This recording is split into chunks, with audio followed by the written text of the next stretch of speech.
During the boom in military aviation advances during the late 1980s, the F-18 Hornet, which was still somewhat new, didn't get left out of the party. Beginning with Production Block 23, the jet was upgraded to the C model, which introduced some significant internal changes but also had differences among the different production runs of the C model itself. Generally speaking, the A-18C introduced a standardized ejection seat, new electronic countermeasure systems, improvements to the cockpit and pilot workflow, new night vision targeting equipment, upgraded radar, upgraded engines, and upgraded weapons compatibility, which eventually included the AIM-120 AMRAAM. This was all done while keeping the same basic airframe of the basic A model without any significant structural changes, which ended up making the C model upgrade a fairly cost-effective switch from a manufacturing standpoint. Keep in mind, though, that the Hornet was one of those jets where different production blocks ended up with slightly different upgrades, so sometimes you'll see some spec sheets for the F-18C that don't quite match up. That's why, and they both might be still correct, just about different batches of C model Hornets. When it entered service in 1987, the C model represented the best technology of its day, and it soon found itself tested in combat. Starting with the first Gulf War in 1991, the F-18C found itself deployed operationally throughout the 90s into the 2000s. And although a U.S. Navy F-18C was shot down by an Iraqi MiG-25, the Hornet went on to distinguish itself, scoring 2 kills of its own during the conflict, and striking a significant number of ground targets, both over Iraq and elsewhere during the remainder of the decade. Over the years, the C model has also been flown by Finland, Kuwait, and Switzerland, and it received several upgrade packages as the production run continued. What we get in War Thunder is the F-18C Late, a naval jet fighter in rank 8 of the American tech tree at battle rating 14.0 for air and 12.7 for ground. This jet has all the top tier features you expect, with a full ballistics computer and a strong radar warning receiver, as well as a helmet-mounted targeting system that both its IR missiles and its radar will slave to. Speaking of the radar, it gets the AN-APG-73. This radar set has an enormous list of radar modes, basically all of them, and frankly, it can be a little bit of an issue, which I get into later. It also features non-cooperative threat recognition for locked targets and 4 data link channels. For loadouts, the F-18C gets an outstanding selection of air-to-air missiles, guided and unguided air-to-ground weapons, as well as a targeting pod and drop tanks. Its 2 dogfight missiles are the AIM-9L and 9M. By now you've seen both of these while going up the tech tree, and both are still good performers up at the top tier. The infrared countermeasures on the 9 mic remains a standout feature, and it's a meaningful boost in performance over the 9 Lima. Your semi-active radar missile is the AIM-7P. This is similar to earlier versions of the Sparrow, but it gets inertial tracking and data link support, which means that its track can survive brief losses in radar locks, which ends up being a fairly significant upgrade from the earlier versions of the Sparrow. Your active radar missile is the AIM-120B. As of making this review, this remains one of the best weapons in the game, especially out at medium ranges. And once you unlock it, this is where the majority of your kills are going to come from.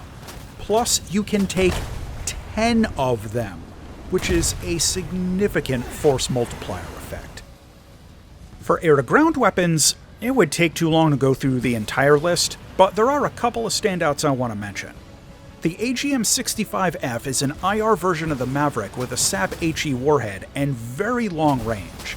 It gives you good tracking along with fire and forget capability, but just remember that it's still kind of a slow weapon, and it may not one-shot a main battle tank depending on where it impacts. The EGBU-24B Paveway 3 is really one of my favorite air-to-ground weapons in the entire game.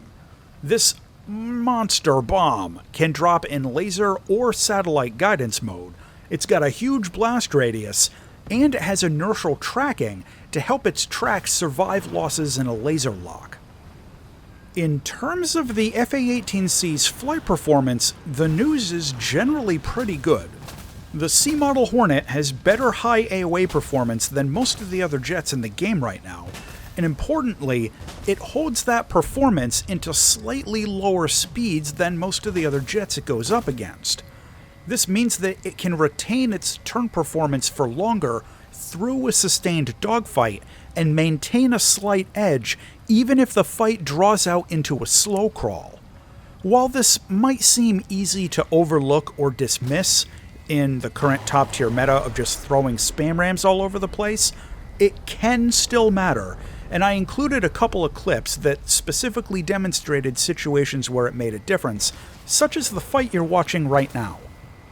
The engine performance and acceleration are, unfortunately, a little below average compared to other twin-engine jets up at the top tier, like the F-15 or the Su-27.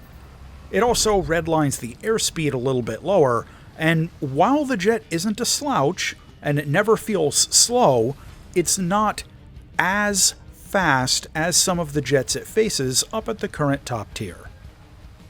When you take the F-A-18C into air battles, you're going to get an experience that's fairly typical of the current meta, with only a couple of twists. Since the acceleration and climb rate aren't as strong as a lot of the competition, if you want to go up for high altitude missile stuff, you're probably going to want to side climb instead of charging forward the way most players seem to do right now. This gets to the first issue: the radar. For whatever reason, the radar on this jet seems to have noticeably crappier detection and tracking at medium to long ranges, like out past 30 kilometers or so. This, in addition to the reduced engine and climb performance, leads to a slightly subpar experience trying to do high-altitude missile jousting stuff with the F-A-18C. I had the most success sticking to lower and medium-altitude combat, but even then, the radar set seemed to have a little bit more trouble locking targets than I was used to, although in fairness this may have been perception bias or something.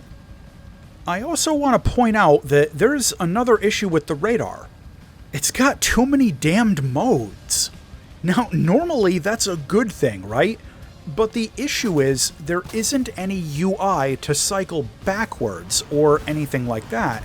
So if you want to switch between like track while scan pulse Doppler and track while scan head on, you can't.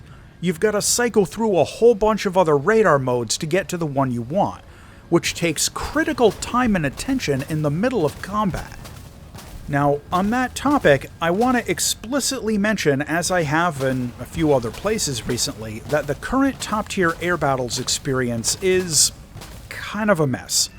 The clip you're watching right now, with the constant sensory overload from the radar warning receiver, trying to control the targeting system, and trying to evade multiple weapons coming in from different directions at the same time, non-stop, and occasionally try to get an opportunity to take a snapshot with an AMRAAM, is unfortunately a fairly typical experience as of making this review, and it's complete chaos.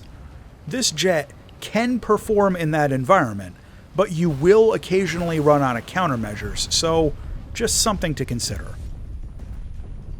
Visually, the F-A-18C is still a badass looking jet, just like other versions of the Hornet.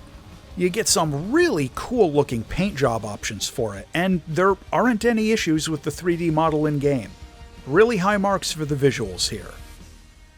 Landing is fairly typical of other fast jets, and it's basically identical to the F-18 earlier up in the tech tree. You can drop gear at almost 700 kilometers an hour, and landing flaps at about 460. It's still got an arrestor hook, so you can do carrier stuff if we ever get air battle maps with actual carriers on them. Now, the cockpit on this jet is, in a word, excellent.